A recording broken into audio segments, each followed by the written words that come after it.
Okay, today is Thursday, April 29th, and I'm here with subject number 6. And to look over this research question in how do counselors who provide services to Spanish-speaking clients gain their awareness, acculturation, and skills to work with this population. So subject number 6, question 1. How long have you worked with an organization or an agency as a therapist? I have worked as a therapist, 2 separate agencies, but since 2012. So that would be for the last, how many years is that? Not 8 years or so? Yep. 8 years? Yes. Definitely.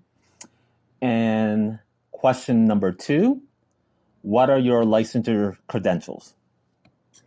I'm a licensed marriage and family therapist. Okay. Question 3. Can you describe the diversity of the population you provide a service to? Repeat that question. Describe the diversity of the population you provide services to. Okay. So the population I work with currently, both children and adults, from all socioeconomic backgrounds, so from those who are affluent to those who are impoverished. Okay. I also work with multiple demographic groups, so pretty much everyone that you can think of and name, I'm working with them currently. We have a lot of folks in the area that I'm working with who are Hispanic, biracial, African American. We also have a good number of people who are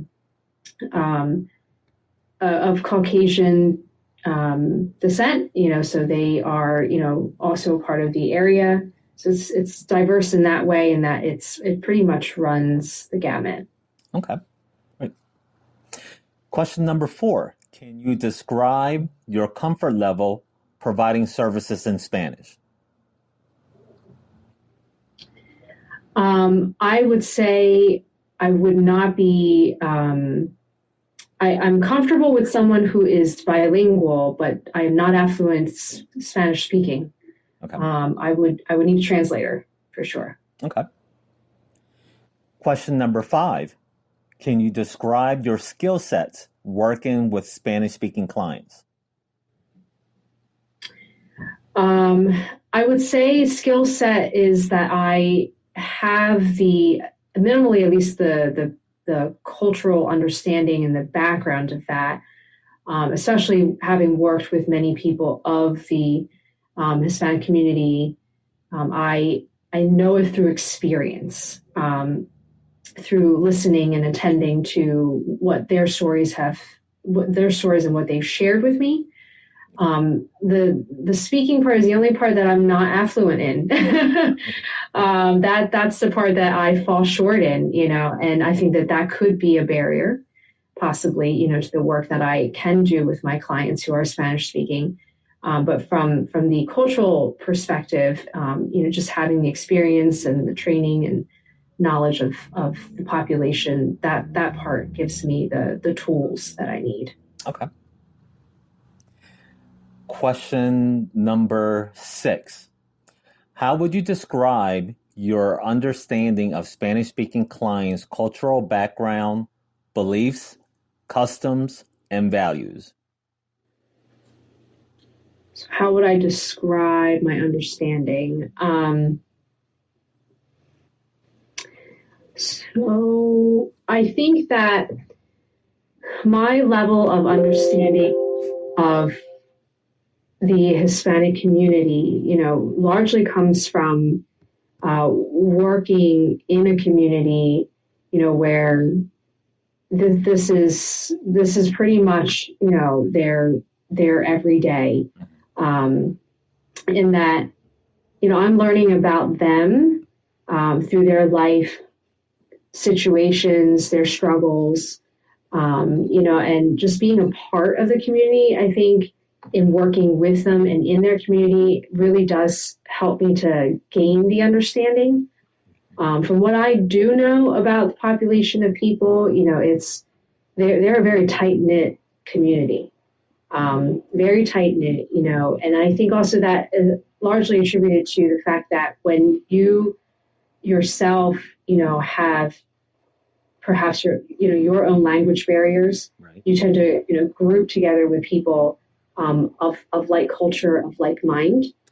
So you naturally group together with your own community, and that's what makes it so tight knit. But I love that about the Hispanic community, in that it's so family oriented too. At least from my perspective, they're very tight in that even people who are not of biological kin are still like kin. They're Right. family to each other. I hope I'm answering the question correctly here. Yeah. Okay. No, there's no right or wrong answers. Yeah. Okay. So in understanding them in that regard, I try to work within those parameters. In that family, especially as a marriage and family therapist, I kind of work within those parameters anyway.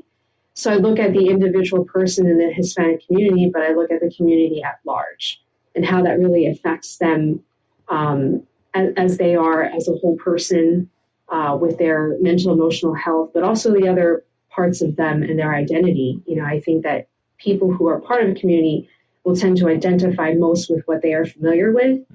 And so that's important to them, and that's part of their mental health.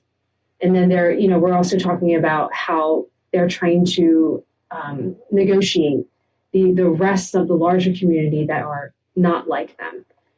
So that's another aspect of the work, that I feel like, my knowledge base comes from just like hearing them and knowing their stories, and gives me what I need to be able to meet them where they are at. Okay. Excellent. So question number 7. Can you describe your experience when working with Spanish-speaking clients with a different dialect?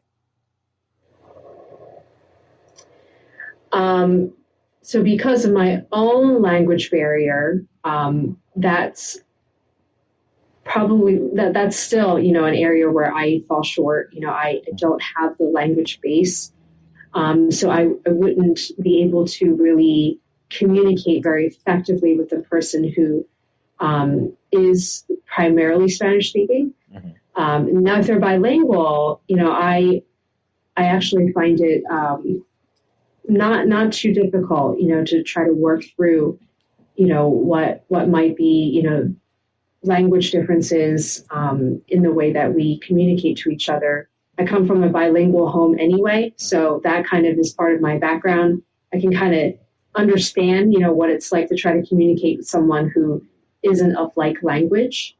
But yeah, I think that having no understanding that this could be an issue for me, language wise, I have to look for other resources. So I think that's probably one of the biggest things that I take away from not being able to speak the language, is to make sure that I find a way to still communicate. Okay, excellent. So question number 8, what does it mean to you to have a commitment to diversity, and how would you see yourself demonstrating it in your field? Wow, diversity is so important to me. And I don't say that, jokingly either. I mean, it's serious to me because I am a person of color. And, for me, diversity is a beautiful thing. It's part of who we are. Sameness is good, but being able to recognize and appreciate the differences in us really helps us to become better people, better individuals. And I think at large with the community, better community members. We can do so much more and be so much more effective when we can acknowledge our differences and be able to work within those differences. I think as a profession, especially in the mental health field, as a marriage and family therapist, it's what we're ethically called to do, to recognize diversity, to amplify diversity in a healthy and culturally minded way. That's ethically part of our job. But I also think, too, beyond ethics, it's just part of life. It's part of being human.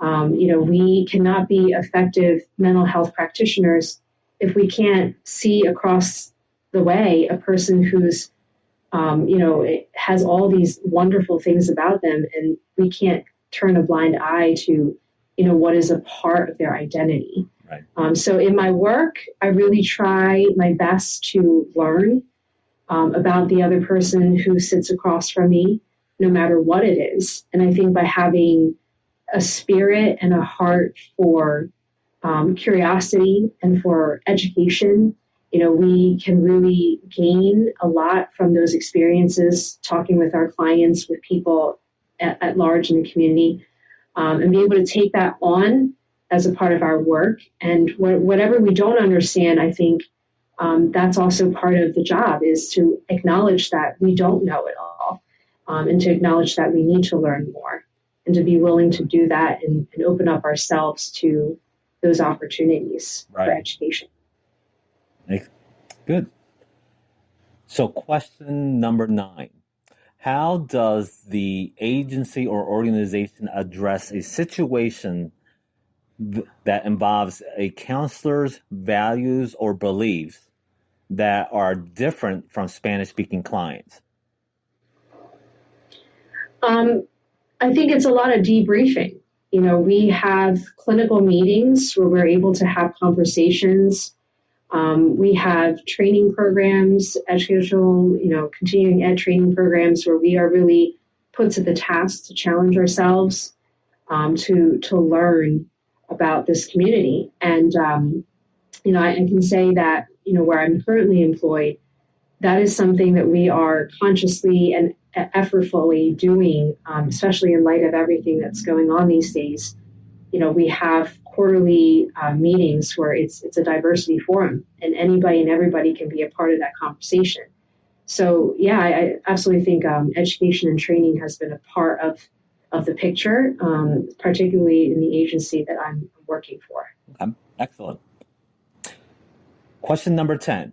Can you describe when it was difficult to express something in Spanish, and how did you feel in those occasions?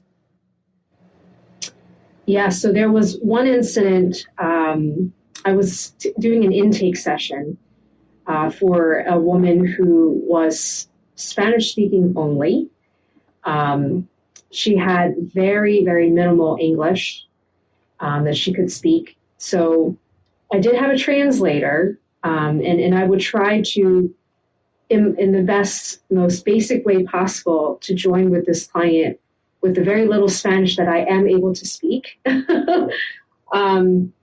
But it was still, it was difficult, but we still were able to, I think by even trying just a little bit, it showed some effort in my wanting to understand her. But, through the translator and through some, Google dictionary website looking, we were able to bridge the gap and be able to, work through that session.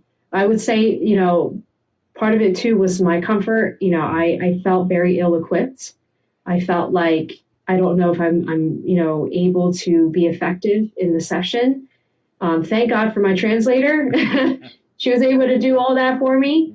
And it was wonderful, but I do feel that without having Spanish under my belt and being a master at the language, it is definitely one step down from being able to be as effective as if I could speak the language. Okay. Question number 11. Describe your experience with professional counseling terminology in the Spanish language. That I can say I'm not very adept at, again, because of the language issue, I can't say that I'm ever very expert in that area. Okay. Question number 12.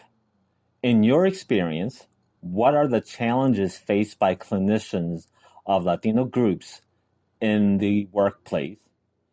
What strategies have you used to address the challenges, and how successful were those strategies?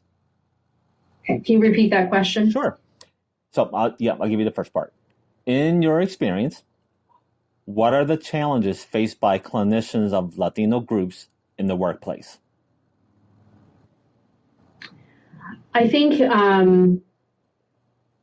being overworked, because and this has been historically almost every place that I've worked, where there have only been maybe a handful, not even, of clinicians who are of the community and can speak the language. So from my experience, we rely heavily on the very few people who are of the group and speak the language. And so I think there's good and bad. One, in that, we rely so heavily on these certain clinicians for information, for them to do the translating, for them to do all the work.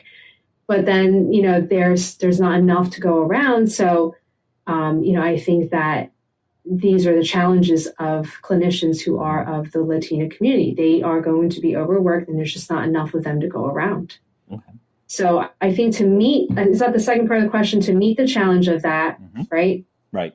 I think historically, in my experience, we've tried to meet the challenges of that by looking for outside resources. Who else can we bring on board that could help to bridge the gap in the services and the communication and being able to reach out to the community. I think we've tried to do practical things like schedule accordingly so that this particular clinician didn't have the brunt of all the work, and have some breaks in between there. But I also think touching base and debriefing with that clinician, we've tried our best to really, meet their needs as well, and try to get information and gather information enough from that clinician to know, well, how can we do the job better? Okay. How can we meet your needs? And final question number 13. What efforts have you made or been involved with to foster multicultural understanding and cultural competence through working with this population?